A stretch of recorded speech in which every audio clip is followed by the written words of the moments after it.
Obviously last lecture में हम लोगों ने important socio religious reform movement, what was the exact purpose of the socio religious reform movement, how it spreaded from Bengal से लेके Bombay area तक, ये सारी चीज़ों के ऊपर बात करके रखी थी. Obviously, we have to take it forward now, and in today's session, we are going to talk about two specific communities on which this entire socio-religious reform movements were concentrated.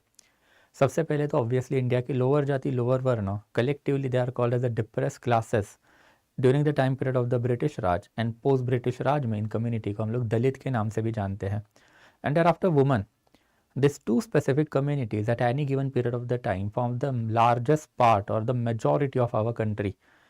Despite being in majority, what were the exact circumstances because of which their condition ameliorated in our country, or we can say they deteriorated in our country? पहले ये भी हम समझेंगे, and thereafter specifically women associated movement and lower caste movement जो है India में जो sprang up हुए, अब उनकी भी हम लोग को बातें करनी है. ऑब्वियसली ये मोमेंट जब देखेंगे तभी आपको पता चलेगा कि how socio religious reform movement started to go out of Bombay, या फिर we can say Bengal Bombay area.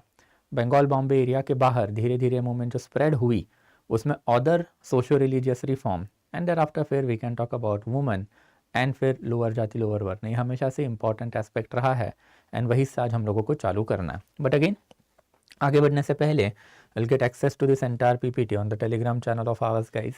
And if you want to ask any specific doubt to me directly, then obviously feel free to reach out to me on the Instagram channel of mine. तो let's move forward. सबसे पहले तो obviously struggle against anti-caste movement या फिर struggle against caste based exploitation in our country. तो जो caste based exploitation India का जो हुआ है, इसके ऊपर अब ancient and middle इंडिया में हम लोगों ने elaborately बातें करके रखी है. We have elaborately seen कि कैसे चतुर्वर्णाश्रम धर्म जो है वो establish हुआ, and चतुर्वर्णाश्रम धर्म के जो impact है वो, बट इसको आज के टाइम पे I am going to explain you in a very brief. एक ब्रीफ डिस्कशन जो है हम लोगों को ये सारी चीज़ों का देखना पड़ेगा, एंड ये ब्रीफ डिस्कशन जो है उसकी एक बात करेंगे कि बेसिकली एग्जैक्टली चतुर्वर्णाश्रम धर्म ये एग्जैक्टली होता क्या है, and exactly why this particular aspect cause lots of problem in Hindu culture precisely और Indian history in general. As far as चतुर्वर्णाश्रम धर्म सिस्टम इज कंसर्न, देन ये सिस्टम जो है somewhere down the line Vedic period के ही सिस्टम हमको दिखाई देती है. अर्ली वैदिक पीरियड में वी कैन से इंडिया में चतुर्वर्णाश्रम धर्म या फिर इसमें चतुर्वर्ण सिस्टम जो है डेवलप्ड हुई. It was precisely in Purush सुक्ताहाइम. There was something called as a Purush सुक्ताहाइम, एंड इन दिस पुरुष सुक्ताहाइम, हाइम का मतलब होता है prayer. It was basically in the 10th mandal of Rigveda, and 10th mandal of Rigveda का मतलब क्या है? Then obviously this is the latest book of the Veda. हम लोगों को for the first time ब्राह्मण, क्षत्रिय, वैश्य एंड शूद्र इनका डिवीजन इंडिया में दिखाई देता है. Fast forward to the basically later Vedic period. ये लेटर वैदिक पीरियड में हम लोगों को प्रॉपर चतुर्वर्णाश्रम धर्म वाला जो एस्पेक्ट है वो दिखाई देता है. मतलब अपार्ट फ्रॉम द वर्ण सिस्टम, अब बेसिकली 4 स्टेजेस ऑफ आश्रम also developed. And what were this 4 stages of आश्रम? तो 4 स्टेजेस ऑफ आश्रम मतलब पहले आपको होना चाहिए obviously brahmachari. When you are getting born and for a certain period of your life time you are brahmachari. Thereafter you have to enter into grihasthi. Thereafter you are entering और you will be force to enter into for example next one, that is Vanaprastha. And Vanaprastha के बाद वाला stage है that is basically सन्यासी. सन्यासी most probably developed in the post Vedic period, but ये पहले 3 system जो है आश्रम सिस्टम हमको पहले से ही दिखाई दिए हैं. आपको आज के टाइम पे भी इंडिया में इसमें से 2 सिस्टम जो चलते हुए दिखाई देंगे ही, कि once you become say for example if you are girl in India and आपकी उम्र 25-26 साल 25-26 ईयर जैसे ही हो जाएगी, आपके ऊपर गृहस्थी का प्रेशर जो है बढ़ेगा. तो you can remain brahmachari that is non married till the time period of 25-26, and same thing will happen even for the male population कि if you belong to 30th of your age and 30 साल के बाद if you are remaining unmarried, then आपको पता है society में आपकी क्या कंडीशन होती है. तो ये डिफरेंट स्टेजेस ऑफ आश्रम सिस्टम एंशिएंट पीरियड में मैंने इसके ऊपर आपको इन्फॉर्मेशन देके रखी है. तो ये जो आश्रम जो है सिस्टम जो डेवलप्ड हुई थी, it was an important social order. And फिर इसके साथ आपने एक धर्म एसोसिएट करना चालू कर लिया. धर्म का मतलब होता है duty, and in that capacity अब आपको क्या करना है, आपको वर्ण भी फॉलो करना है, आश्रम भी फॉलो करना है, because obviously it is your duty. And धीरे धीरे करके वर्णाश्रम धर्म जो है काफ़ी सिग्निफिकेंट एस्पेक्ट रहा, बिकॉज हर एक स्टेज में आपकी कुछ रिस्पॉन्सिबिलिटीज़ जो है वो भी क्या कर दी गई थी, ऑब्वियसली वो फिक्स करके रखी थी. During the time period of brahmachari you have certain duty towards your mother as well as father. During grihasthi you have certain duties towards your spouse. जैसे इंडिया में आज के टाइम पे भी if you are not able to reproduce, बच्चा नहीं हुआ तो आपको पता है सोसाइटी में आपको क्या प्रॉब्लम होंगे. Same thing happen during the Vanaprastha and there after sanyasi. इसके भी रूल्स है. एंड देयर आफ्टर जब हम लोग वर्ण सिस्टम की बात करेंगे तो ब्राह्मण धर्म, क्षत्रिय धर्म, वैश्य धर्म एंड शूद्र धर्म, ये एकदम ही इलैबोरेटली लिख के रखे हुए हैं. Fast forward to the post Vedic period, for the first period of the time हम लोगों को एक नई कम्युनिटी जो है बेसिकली एमर्ज होती हुई दिखाई दी है, जिसको इन लोगों ने अस्पृश्य बोलना चालू कर दिया. अस्पृश्य का जो डेफिनेशन पोस्ट वैदिक पीरियड मतलब महाजनपदा पीरियड में जो हम लोगों को दिखाई देता है, दिस पर्टिकुलर महाजनपदा का जो डिस्क्रिप्शन है ये काफ़ी सिग्निफिकेंट रहा है. बिकॉज ये पर्टिकुलर डिस्क्रिप्शन में फॉर द फर्स्ट टाइम हम लोगों को कंसेप्ट ऑफ पोल्यूशन भी दिखाई दिया. एंड कंसेप्ट ऑफ पोल्यूशन के साथ साथ ऐसा कहा गया कि अस्पृश्य जो है basically they were result of the इंटरवर्ण मैरिजेस. तो इंटरवर्ण मैरिजेस वाला जो कंसेप्ट है, ये इंटरवर्ण मैरिजेस वाले कंसेप्ट जो है हम लोगों को यहाँ पे दिखाई दिए कि ब्राह्मण एंड क्षत्रिय अगर इनमें शादी हो जाती है then obviously what will the progeny do. या फिर ब्राह्मण एंड वैश्य के बीच में शादी हो रही है तो what will be the progenies वर्ण. आज के टाइम पे तो हमको पता है कि पप्पा का जो वर्ण है वही उस बेटे को मिलेगा. बिकॉज कॉन्स्टिट्यूशन से आज का लॉ हमको वही बताता है कि फादर से सारे के सारे चीज़ें आपके बेटे को या फिर बेटी को जाएगी. उस जमाने में this laws were not at all fixed. And since laws were not fixed then obviously इंटरवर्ण मैरिजेस की रिजल्ट है अस्पृश्य कम्युनिटी जो हम लोग को दिखाई दी है. Fast forward during the time period of the Mauryan, Acharya Chanakya is basically talking about Antyaja. अंत्यजा का मतलब क्या है? Then obviously this is particularly a community living at the fringes of the society. Community living at the fringes of the society, और इसका definition उन्होंने वही दिया है जो पहले के ज़माने में अस्पृश्य लोगों का डेफिनेशन था. तो अस्पृश्य and Antyaja by and large same ही कम्युनिटी रही होगी. इनके बस नोमेनक्लेचर बदले हैं. मतलब इन लोगों के क्या बदले हैं? तो जो नेमिंग पैटर्न जो है वो बदले हैं. And during the time period of the Mauryan जो हम लोग को अब ये जो कम्युनिटी दिखाई दी है काफ़ी सिग्निफिकेंट मानी जाती है. Because somewhere down the line अब मौर्यन पीरियड आते आते इंडिया में बेसिकली जो सोशल ऑर्डर है वो फिक्स हो गया. सबसे पहले हम लोगों को ब्राह्मण दिखाई दिए, देयर आफ्टर फिर क्षत्रिय, देयर आफ्टर फिर वैश्य एंड देयर आफ्टर फिर शूद्र. अब ये शूद्रों के नीचे समवेयर डाउन द लाइन अस्पृश्य वाली कम्युनिटी एंड देयर आफ्टर एक और कम्युनिटी दिखाई देती है, दैट इज अंत्यजा वाली कम्युनिटी जो है बेसिकली हम लोग को दिखाई दी. एंड अल्टीमेटली ये सारा ही ऑर्डर पोस्ट मौर्यन पीरियड में अब थोड़ा सा और इवॉल्व होता हुआ हम लोग को दिखाई दिया है. पोस्ट मौर्यन पीरियड में इंडिया में बेसिकली दो इंपॉर्टेंट फिनोमिनॉन्स हम लोगों को दिखाई देते हैं. That is one is basically चांडाल कम्युनिटी एंड इसके साथ साथ सेकेंड इंपॉर्टेंट थिंग जो है जाति व्यवस्था. वर्ण अलग होता है, जाति अलग होती है. ऑब्वियसली अभी एंशिएंट पीरियड ऑफ टाइम में हमने देखा था कि हिंदू रिलीजन का जो इवोल्यूशन इंडिया में हुआ है, ऑब्वियसली एक ही दिन में ये सारा रिलीजन सारे ही इंडिया में नहीं फैला ना.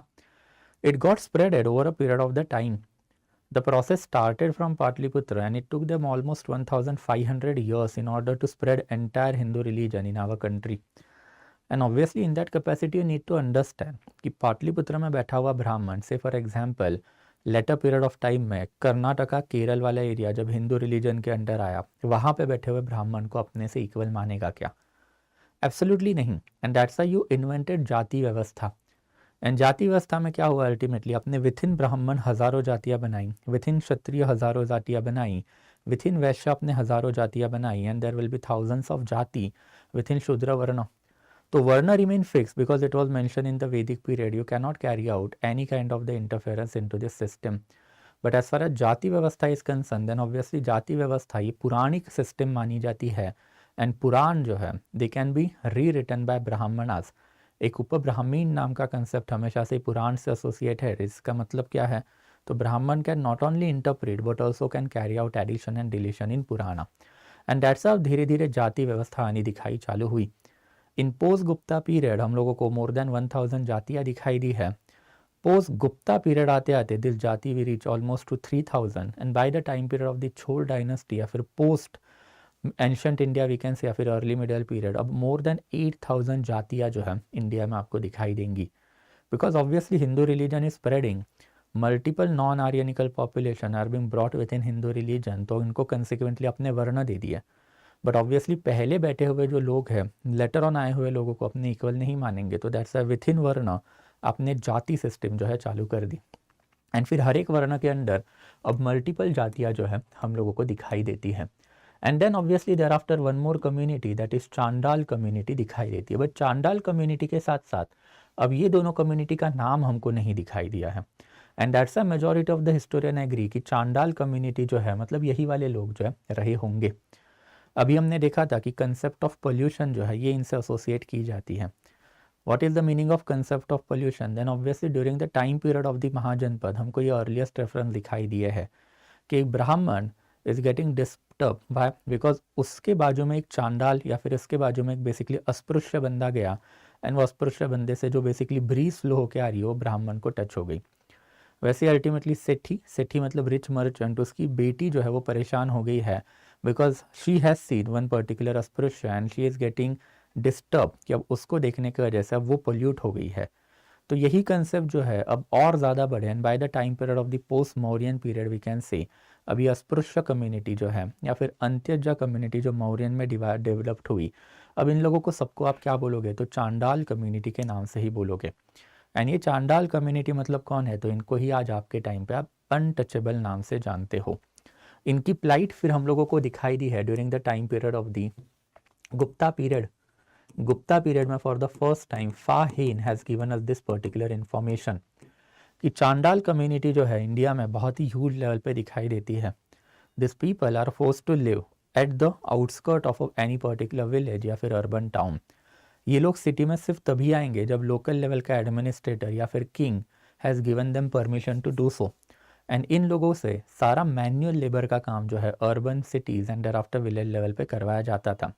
देयर पोजीशन वाज हेरिडिटरी, इन लोगों को हमेशा से ब्रोकन पॉट में ही खाना खाना चाहिए, और इन लोगों को मरे हुए एनिमल जो है या फिर डेड एनिमल के स्किन के कपड़े ही पहनने चाहिए।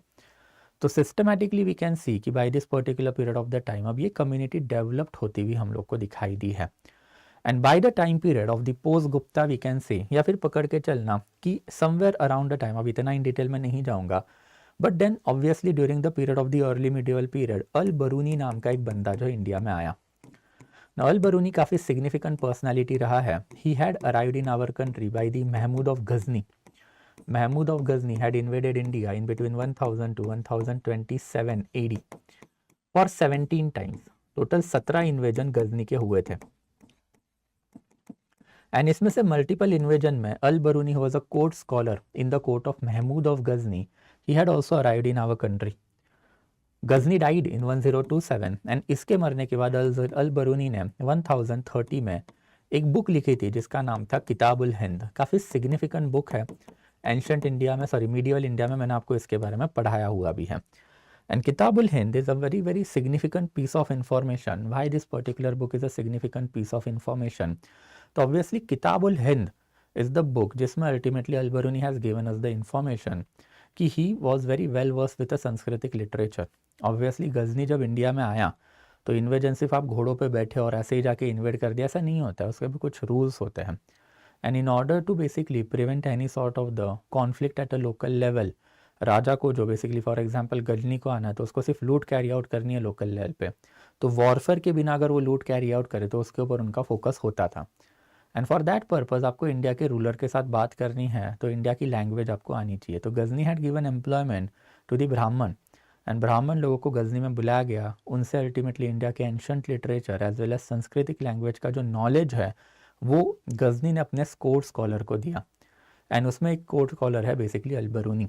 And that's Al बरूनी was well aware with the India's ancient past. उसको ऋग्वेदा के बारे में पता था, उसको पुराणिक लिटरेचर के बारे में पता था, उसको कालिदासा एंड भाना भट्ट भी पता थे। एंड दैट्स अल बरूनी ने जब बुक लिखी उसमें he had given us the objective of writing this specific book.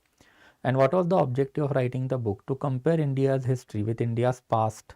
मतलब 1030 का जो इंडिया है उसको इंडिया के पास से कंपेयर करना है, as well as to compare India with the Persian people. Obviously Al Biruni himself was a Persian person, तो अपने होम कंट्री से भी उसको एक कंपैरिजन इंडिया का करना था। And in this particular book ultimately Al बरूनी has given us the information कि अब एंशंट ऑर्डर जो है इंडिया का प्रॉपरली कोलैप्स हो चुका है। इंडिया में हमको बस एक अपर वर्ण दिखाई देते हैं, दैट इज ब्राह्मण, एंड आफ्टर फिर क्षत्रिय। एंड इंडिया में हम लोगों को लोअर वर्ण दिखाई देते हैं, that is Vysya, and after फिर शूद्र। It is all बरूनी who has given us the information कि वैश्य एक जमाने में अपर वर्ण माना जाता था, बट अब वो लोअर वर्ण में ढकेला गया है। इसके वैलिड रीजन भी हम लोगों को दिखाई देते हैं कि वैश्य लोगों का जो मेन पर्पस था, it was related to the trade. And India का long distance trade starting from 72 AD when Roman ban trade with India, it had declined. तो ट्रेड डिक्लाइन होने की वजह से वैश्य community had no other option but to entail themselves into agriculture. And agriculture में जैसे ही वैश्य community गई तो शूद्रास के साथ उनका इंटरमिंगलिंग बढ़ा, एंड वैश्य शूद्र जो इंडिया में लोअर वर्ण हुए। ये दो पर्टिकुलर कम्युनिटी के बारे में फिर Al बरूनी has given us further information कि इंडिया का हर एक विलेज और इंडिया का हर एक अर्बन एरिया जो है उसमें settlement pattern is divided as per this system. Brahmin Kshatriya अलग रहेंगे, वैश्य शूद्र अलग रहेंगे। देर आफ्टर ये दोनों जो है एक दूसरे से इंटरमिंगलिंग में यकीन नहीं रखते हैं। There is complete segregation in between this two community. Further जब जब इंडिया में खाने की भी बात आती है तो खाने में भी अल्टीमेटली ये लोग अपने वर्ण और अपने जाति में ही खाना खाना प्रेफर करते हैं। They do not prefer to intermingle at all. And इसी पीरियड में कहीं ना कहीं तो इवन चांडाल कम्युनिटी जो है, ये चांडाल कम्युनिटी जो है वो और वर्स्ट ऑफ होनी जो है चालू हो गई। एंड ये चांडाल कम्युनिटी जो है बेसिकली अब इनके भी नीचे थी, and this particular community we can say it basically got more worst off. And somewhere down the line यही अल बरूनी के टाइम पीरियड पे हम लोगों को बेसिकली ये एक सेग्रीगेशन में ये भी पता चलता है कि धीरे धीरे मल्टीपल जातियाँ ऑफ वैश्य सिस्टम, मल्टीपल जाति ऑफ द शूद्र सिस्टम, मतलब विथ इन शूद्र जो सबसे लोअर जाति है, विथ इन वैश्य जो सबसे लोअर जाति है, उनको भी अल्टीमेटली चांडाल पॉपुलेशन में ढकेलना चालू कर दिया गया था। नेट रिजल्ट क्या रहा है कि during this particular period of the time India में बेसिकली ये दो वर्ण या फिर ये दो वर्ण की जो सबसे निचली या फिर लोअर जातियाँ हैं प्लस ये सारी कम्युनिटी जो है अब धीरे धीरे अनटचेबिलिटी में ढकेली गई। एंड अनटचेबिलिटी में जब आप ढकेले जाओगे तो क्या होगा, सबसे पहले आपको एजुकेशनल राइट जो है ये डिनाई किए जाएंगे। एजुकेशनल राइट जैसे ही आपको डिनाई किए गए then obviously consequently you will be basically denied the economical right also. आप राजा के लिए काम नहीं कर पाओगे ना अगर आपके पास नॉलेज ही नहीं है तो। एंड इन दैट कैपेसिटी आपके ऊपर सोशल रेस्ट्रिक्शन भी लगा के रखे हैं कि आप कहाँ पे रहोगे, कैसे रहोगे, किसके साथ खाना खाओगे, एंड दर आफ्टर आपको शहर के बाहर ही रहना है, at a fix period of time ही शहर के अंदर आना है, and what is your profession. तो बेसिकली ये जब आपके राइट जब आपके डिनाई होंगे तो कंसिक्वेंटली यू कैन से जो पॉलिटिकल राइट सबसे सिग्निफिकेंट होते हैं, that is to become an administrator, to enroll yourself into the army or to have court employment etc. ये सारे ही आपको क्या किए गए थे, डिनाई किए गए।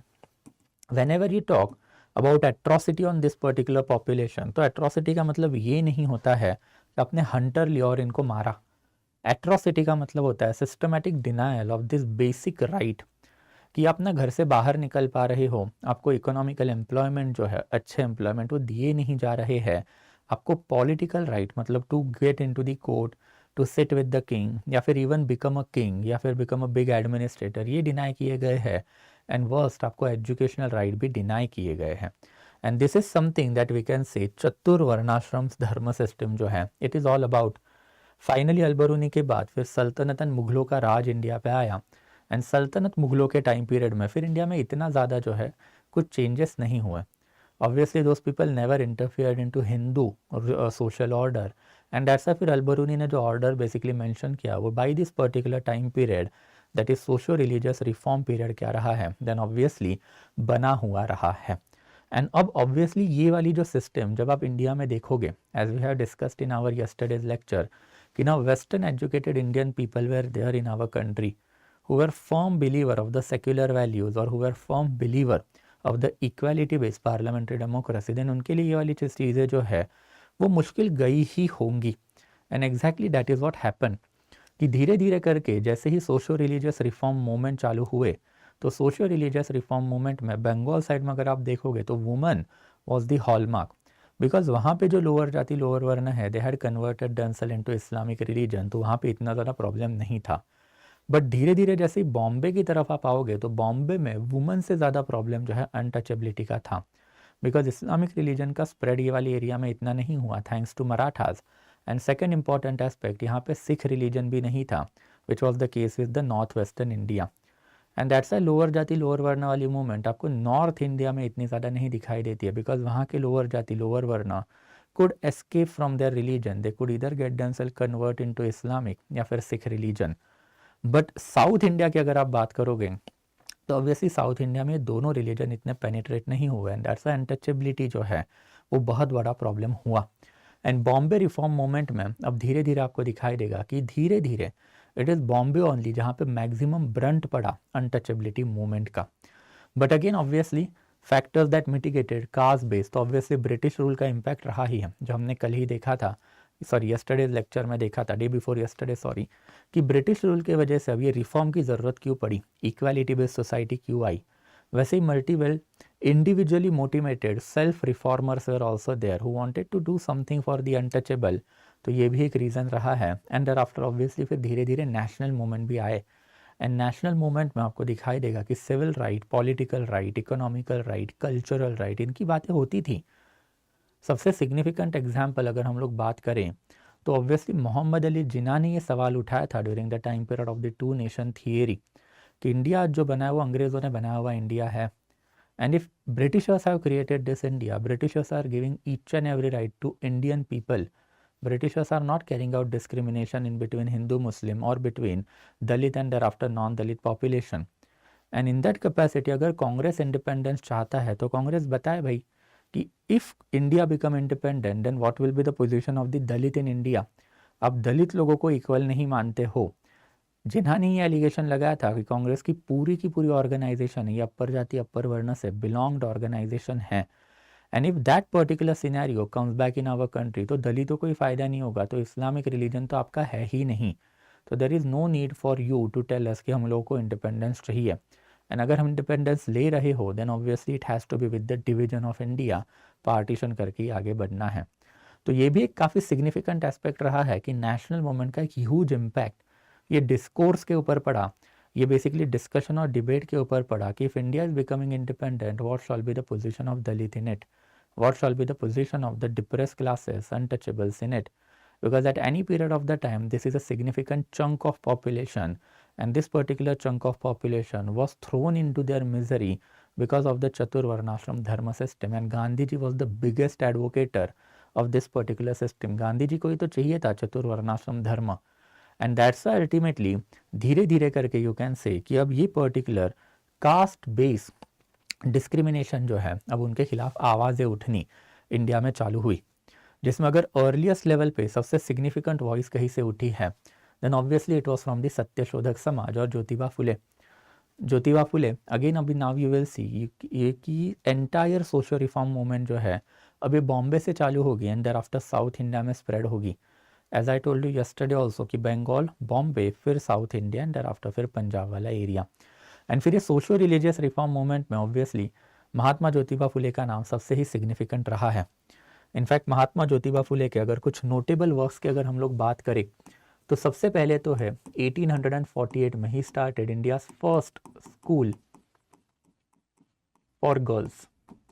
अनफॉर्चुनेटली ये लोअर कास्ट बंदे ने चालू किया था, he himself belong to the lower jati, तो इसके वजह से यहाँ पे कभी एनरोलमेंट हो ही नहीं पाए, and for that purpose ultimately he taught education और he basically give education to his wife, and finally 1851 में again he restarted that particular school, and तब जाके अल्टीमेटली वी कैन से कि ये पर्टिकुलर स्कूल जो है वो चालू हुआ बिकॉज अब एक लोअर कास्ट गर्ल वहाँ पर है, एंड लोअर कास्ट गर्ल जो है लोअर कास्ट दूसरी लड़कियों को क्या करेगी, एजुकेशन देगी। तो दैट्स वाई फिर 1848 का इनका जो पहला वाला स्कूल है, since there was no enrolment, इनको हम पहला नहीं मानते। 1849 का फिर JD Bethune school of education है, उसको पहले का क्रेडिट जो हम लोग देते हैं। कल ही हम लोगों ने देखा था कि जेडी बेथ्यून स्कूल में भी जो बेसिकली पहला बैच था it was open for all, but obviously once it was an open for all then upper जाति अपर वर्ण ने अपनी लड़कियों को यहाँ पे भेजा ही नहीं विद अ फियर कि भाई पोल्यूशन हो जाएगा कि अगर अनटचेबल लड़कियों के साथ हमारी लड़कियाँ बैठेंगी तो, and that's why later on it was restricted only for upper जाति अपर वर्ण। तो this is something that we can say कि एजुकेशन में इनका हमेशा से ही एक इम्पॉर्टेंट कॉन्ट्रीब्यूशन रहा है। और इन्होंने अपने पूरे ज़िंदगी में फर्दर दो इम्पॉर्टेंट वर्क करके रखे थे। एक था basically Gulamgiri. As far as Ghulamgiri is concerned, then obviously this particular book is dedicated to the American Civil War. American Civil War 1861 to 1865 के बीच में हुआ था, and it was related to the slavery. तो he had applauded American slave कि जैसे American slaves ने हथियार उठाए in order to get themselves out of slavery, the same situation is there of the Dalit population in our country, and that's a Dalit population must raise, and Dalit population must now raise in basically revolution, ताकि वो अपने आप के ऊपर जो basically हुई जो ये है दैट इज स्लेवरी, गुलामगिरी जो इम्प्लीमेंट हुई है उसको ख़त्म कर दें। एंड अपार्ट फ्रॉम दैट सार्वजनिक सत्य धर्म इज अगेन का it's significant book, because in this particular book he had advocated for the first time social justice as well as positive discrimination, कि पॉजिटिव डिस्क्रिमिनेशन इंडिया में होना चाहिए। अपर जाति upper वर्ण मस्ट रियलाइज़ कि हमारी जो कंडीशन है वो आपके वजह से हुई, और आपके वजह से हुई का मतलब क्या, आपने हमको systematically educational, social, economical and political right deny किए हुए हैं। And in order to propagate his ideology कि social service, spread of education and literary work, he had started off this particular organization in 1873. 1873 onward ये जो सार्वजनिक सत्यशोधक समाज जो चालू हुआ था, ये काफ़ी सिग्निफिकेंट ऑर्गेनाइजेशन या फिर पायोनियरिंग ऑर्गेनाइजेशन मानी जाती है in the lower class movement. And lower class movement में ultimately they wanted to inculcate a sense of identity via giving them education, via basically making them revolutionary we can say, and via showing to the upper jati upper varna how systematic annihilation of the lower jati lower varna has been carried out by those particular population। तो इन्होंने जो woman movement के लिए and rest of the चीज़ें की वो काफ़ी significant रही है। धीरे धीरे यही वाली जो मूवमेंट है वो आपको केरला की तरफ फैलती हुई दिखाई देगी, जिसमें अगर सबसे सिग्निफिकेंट नाम किसी का रहेगा तो ऑब्वियसली वो श्री नारायण गुरु, एंड इनकी organization that is Shri Narayana Guru Dharma परिपालन योगम। अल्टीमेटली जब जब लोअर क्लास मूवमेंट आएगी तब तक एजुकेशन आएगा ही आएगा, एंड इनका भी प्राइमरी ऑब्जेक्टिव वही था। One of the biggest education objective of this particular organisation was to spread education among the lower class people. जैसे Jyotiba Phule belong to the lower जाति, he also belong to the lower जाति called Ezhava, ये untouchable community से ही belong किए थे।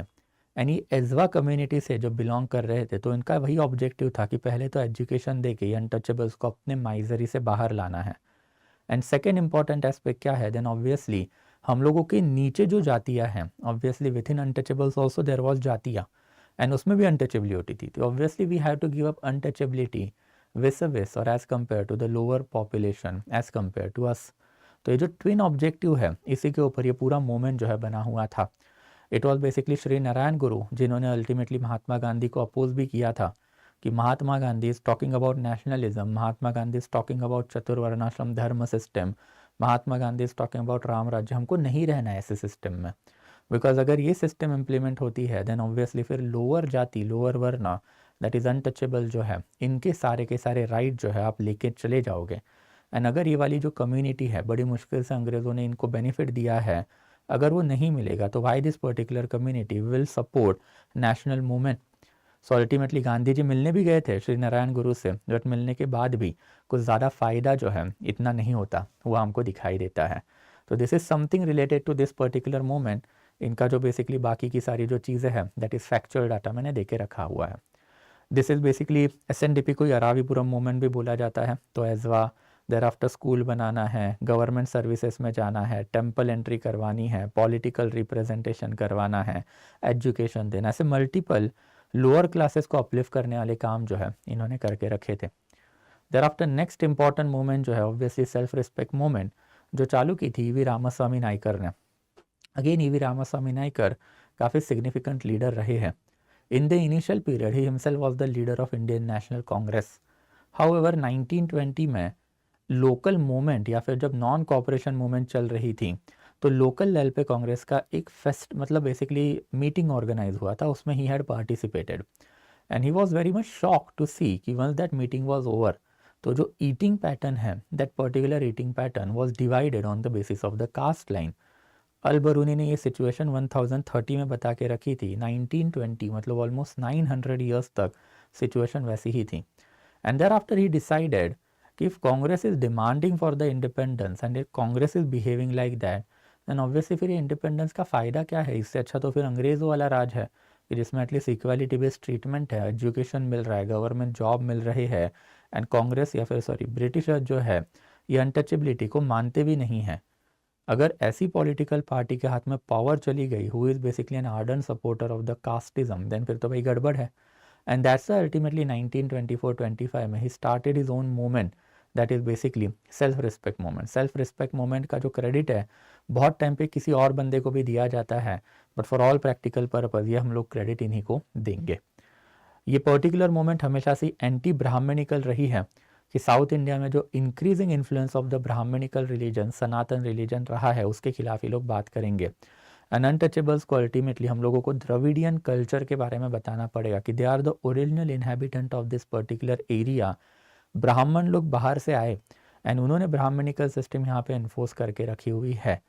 Ultimately यही वाली movement जो है जस्टिस पार्टी के साथ मर्ज हुई 1944 में, thereby creating another political party called as a Dravida Munnetra Kazhakagam.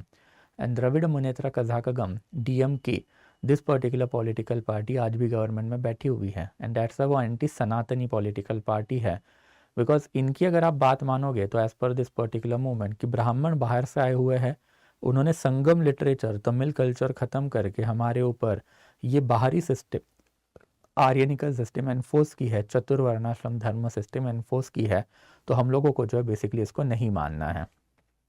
That brings me to the next important personality. Obviously सबसे सिग्निफिकेंट नाम अगर लोअर क्लास मूवमेंट में किसी का रहेगा तो he is basically doctor Baba Saheb Ambedkar. Doctor Baba Saheb Ambedkar himself had learn in India. India में इनका अर्लीस्ट एजुकेशन सिस्टम जो है it was sponsored by the certain princely state at a local level of Maharashtra. And later on इन्होंने बेसिकली फिर Cambridge university, London university, यहाँ से अपना education compare किया। Once he came back into our country he realise कि भाई आप education ले रहे हो तो भी आपकी सिचुएशन इंडिया में इंप्रूव नहीं हो रही as a Dalit person, and that's ultimately he entered into the political upliftment of the Dalit population. For that purpose 1924 में इन्होंने एक ऑर्गेनाइजेशन बना के रखी थी, बहिष्कृत हितकरणी सभा। बहिष्कृत करना मतलब ऑस्ट्रासाइज करना, दैट इज अनटचेबल। एंड इनकी हित करनी है मतलब इनका हित हमको करना है, तो इनके बेनिफिट के लिए बनाया हुआ ऑर्गेनाइजेशन था। ये पर्टिकुलर ऑर्गेनाइजेशन जो है it was created in order to spread education among the Dalit population of the country. धीरे धीरे इन्होंने एंटी ब्राह्मणिकल मूवमेंट भी करने चालू किया, जिसमें दो इंपॉर्टेंट थे। एक तो पहले तो water tank satyagraha we can say, and दूसरा temple entry movement. Water tank satyagraha मतलब महाराष्ट्र इज निहायत an arid area, and as an arid area यहाँ पे जो पीने के पानी के सोर्सेस है वहाँ पे ब्राह्मण लोगों की मोनोपोली चलती थी। तो वैसा ही एक वाटर टैंक था महाड़ में which was under Brahmanical community, and they were not allowing Dalit population in that particular area to have access to this particular water. अब आप पानी का ही एक्सेस अपने लोगों को नहीं दोगे देन ऑब्वियसली फिर आपसे बड़ा एट्रोशियस बंदा कोई नहीं रहेगा, एंड दैट्स व्हाई फिर doctor Baba Saheb Ambedkar himself went into this particular Mahad area, and वहाँ पे जाके ultimately he tested water from that tank, a symbolic resistance against brahmanical system कि you are denying us the basic right to eat to drink water. And फिर धीरे धीरे इन्होंने education के लिए एक और बड़ी ऑर्गेनाइजेशन बना के रखी थी, that is people education society. Mahad satyagraha के बाद ही 1929-1930 ऑनवर्ड इन्होंने मल्टीपल टेम्पल एंट्री मूवमेंट भी करके रखे हुए थे अक्रॉस महाराष्ट्र वाला एरिया। इनके पॉलिटिकल इनिशिएटिव की बात करें तो दो इंपॉर्टेंट ऑर्गेनाइजेशन, एक तो depress class federation in 1930, independent labour party in 1935, and thereafter फिर scheduled caste federation in 1942। In order to contest multiple election at a local level या फिर एट अ सेंट्रल लेवल ये पॉलिटिकल पार्टीज इन्होंने बना के रखी थी। It was doctor Baba Saheb Ambedkar who ultimately understood the pin point of the democratic parliamentary system. And what was that pin point? That pin point is that कि अगर दलित लोगों के पास पॉलिटिकल राइट नहीं रहेंगे तो पार्लियामेंट्री सिस्टम में बैठा हुआ एमएलए या फिर एमपी दलित लोगों की तरफ कभी ध्यान ही नहीं देगा।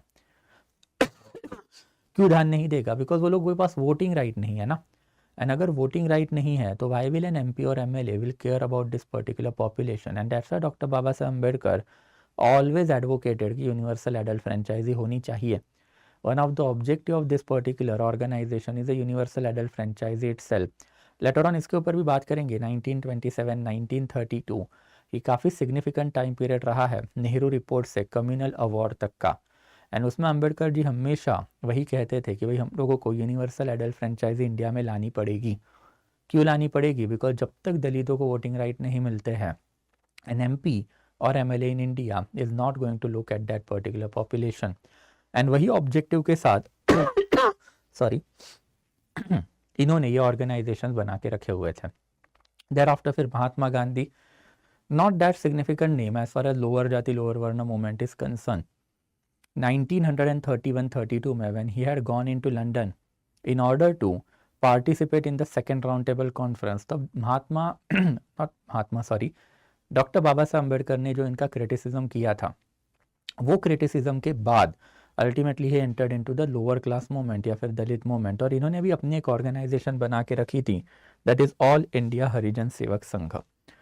Just give me a minute guys, okay, give me a minute. हाँ सॉरी, ओके, तो थोड़ा सा खांसी आ गई बीच में।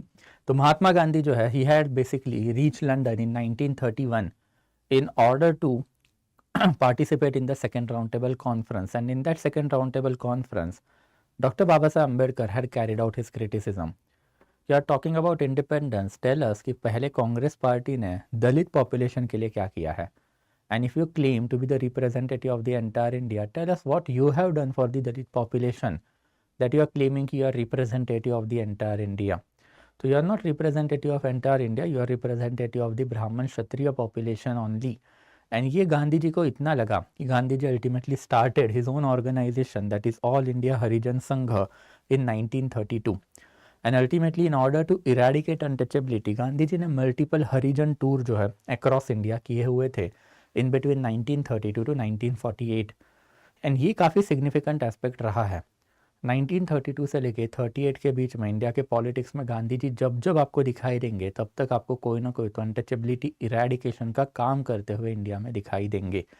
ये क्यों, कैसे, इसकी बात हम लोग बाद में करेंगे जब पोस्ट गांधीयन मूवमेंट या फिर 1920 ऑनवर्ड में जब हम लोग जाएंगे तब। But I hope it is quite clear कि जो major lower caste movement India में रहे हैं, they were always confined to the South India only. North India में ऐसा लोअर कास्ट मूवमेंट का इम्पैक्ट आपको पड़ता हुआ नहीं दिखाई देगा, because as I told you majority of the people got themselves converted इधर इनटू द इस्लामिक रिलीजन या फिर basically Sikh religion.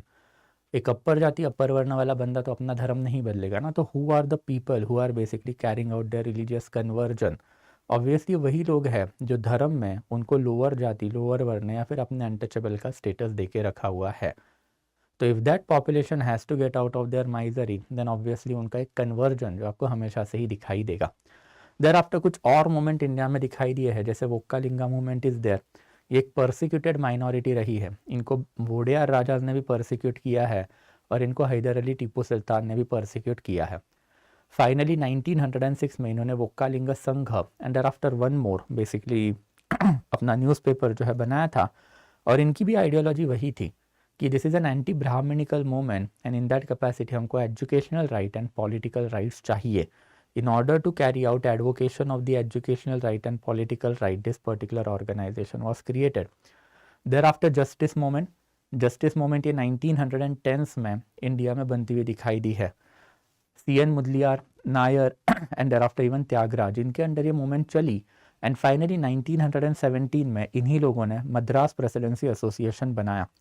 The sole purpose of the Madras Presidency Association was to give certain political representation to the lower caste in legislature.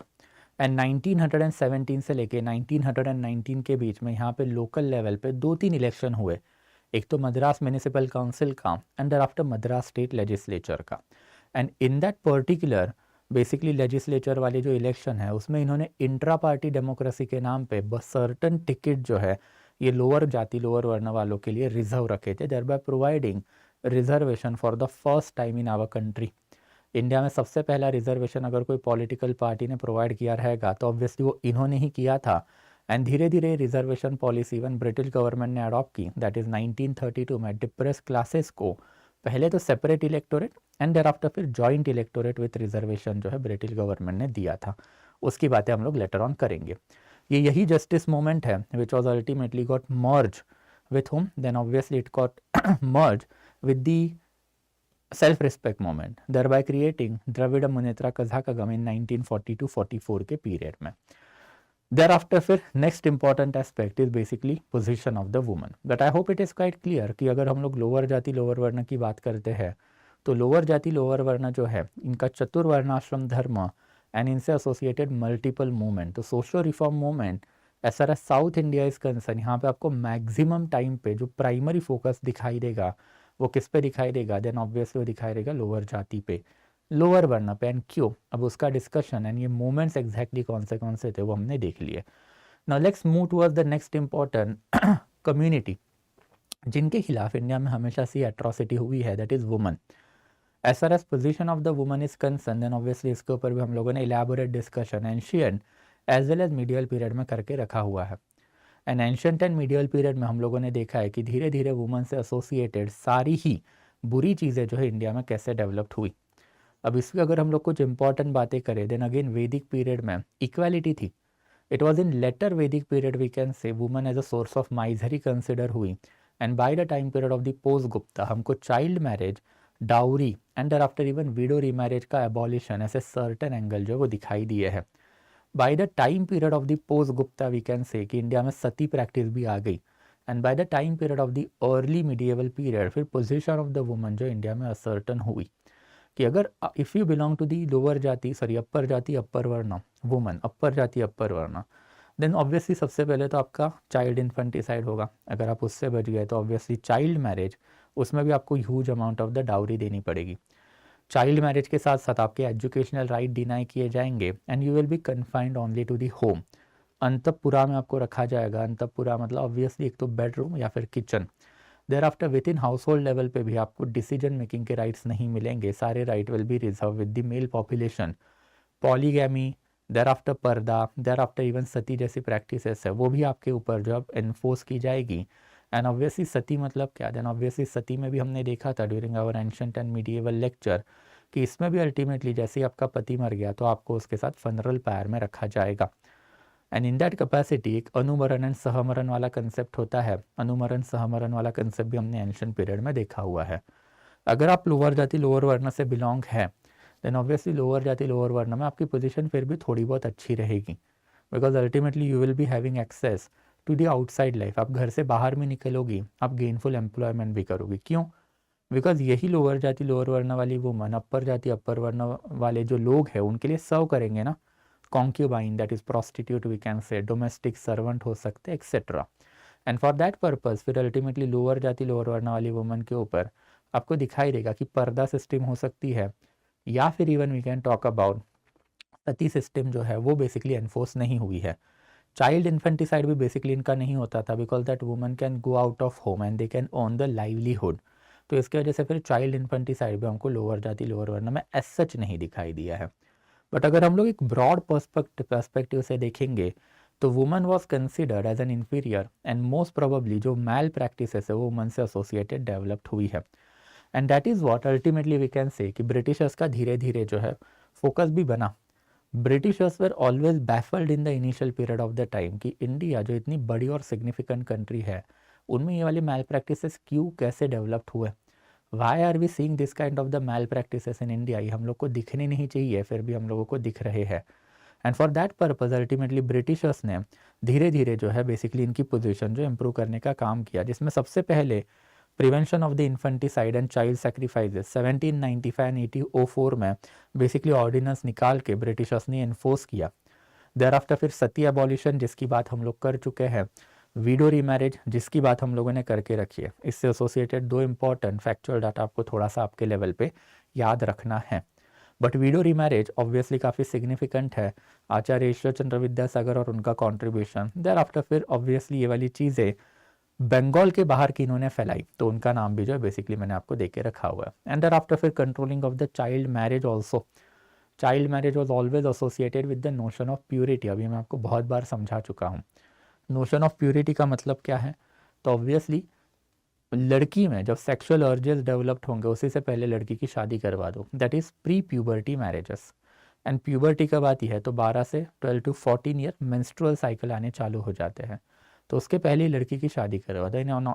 In order to stop this kind of the practices finally Britishers ने India में 3 act किए थे। सबसे पहले तो native marriage act. However ये वाला जो एक्ट है ये सिर्फ और सिर्फ क्रिश्चियनिटी के ऊपर ही बेसिकली एप्लीकेबल था। ये गलती से इट वॉज नॉट लिखा है, it was basically applicable only on Christianity, it was not applicable on rest of the population, मतलब हिंदुओं के ऊपर एंड मुस्लिम लोगों के ऊपर ये अप्लाइड नहीं था। तो एक क्रिश्चियनिटी के ऊपर ही बेसिकली एप्लीकेबल माना जाता है। ये आज भी इंडिया में अगर आप देखोगे तो if you belong to the Christian community तो आपकी जो शादियां है अंडर बर्थ बेसिकली ये जो सिविल मैरिजेस एक्ट जिसको आज बोला जाता है ऑफ 1872 इसी के अंडर होती है। हिंदू मैरिजेस एक्ट के लिए सेपरेट एक्ट आपके पास है, हिंदू मैरिज एक्ट 1954। वैसे फिर age of consent act and child marriage restraint act, इसके ऊपर भी हमने बात की थी कि बहराम जी मालाबारी और उनका कंट्रीब्यूशन था in order to carry out age of consent act 1891, जिसके अंडर लड़की की शादी की उम्र 12 years was fixed. And there after फिर चाइल्ड मैरिज रिस्ट्रेन एक्ट जिसको सरडा एक्ट भी बोला जाता है, since it was introduced in the imperial legislative council, जो आज के टाइम का पार्लियामेंट है उस जमाने में उसको आप इंपीरियल लेजिस्लेटिव काउंसिल बोलोगे, ILC। तो वहाँ पे इंट्रोड्यूस करने का काम हरबिलास सरडा ने किया था एंड दैट्स इसको सरडा एक्ट भी बोला जाता है, which fix the age of marriage 14 and 18 respectively for girls and boys. तो लड़की हो तो 14 ईयर्स, लड़का हो तो 18 years. Now this was fixed as a age of marriage in our country in order to do away with the child marriage. And I hope it is quite clear कि ultimately ये दो communities जो है इनके लिए फिर ultimately Britishers ने जो काम चालू किए वो धीरे धीरे ब्रिटिशर्स ने फिर वुमन के लिए भी बढ़ाए। एंड वुमन के लिए अल्टीमेटली जो मल्टीपल फैक्चुअल डाटा जो है that I have given it to you over here, कि बहुत सारे लोगों ने इसमें काम करके रखा हुआ था कि ज्योतिबा फुले तो हमने बात भी की, बेथ्यून स्कूल की भी हमने बात की, बट इसके अलावा सर्टन लेवल पे अर्लीस्ट बात अगर हम लोग करें तो कैलकाटा फीमेल जुवेनाइल सोसाइटी, ये सोसाइटी जो है बेसिकली क्रिश्चियन इवेंजलिकल सोसाइटी थी which basically started to give education to the girls belonging to Christianity. And there after even Bhau Daji Lad and there after Jagannath Shankar Sheth ने 1840s 1850s 1860s में बॉम्बे प्रोविंसेस में बहुत सारा काम जो है करके रखा था in order to promote girls education. But हमेशा फैक्चुअल पर्पस के लिए याद रखना है, first school for the girl is this one and first school for the lower class girl is this one. ये फैक्चुअल डाटा है, ये दोनों जो चीज़ें हैं इसमें थोड़ी सी गड़बड़ है, अभी ऑप्शनल में हम लोग बात करते हैं, यहाँ पे इन डिटेल नहीं जाना है। And there after 20th century में फाइनली मल्टीपल ऑर्गेनाइजेशंस का काम जो है बेसिकली हमको दिखाई देता है, जैसे सरला देवी चौधरानी, रमाबाई रानडे, पंडिता रमाबाई सरस्वती, मेहराबाई टाटा, देयर आफ्टर फिर मार्गरेट क्यूजिन।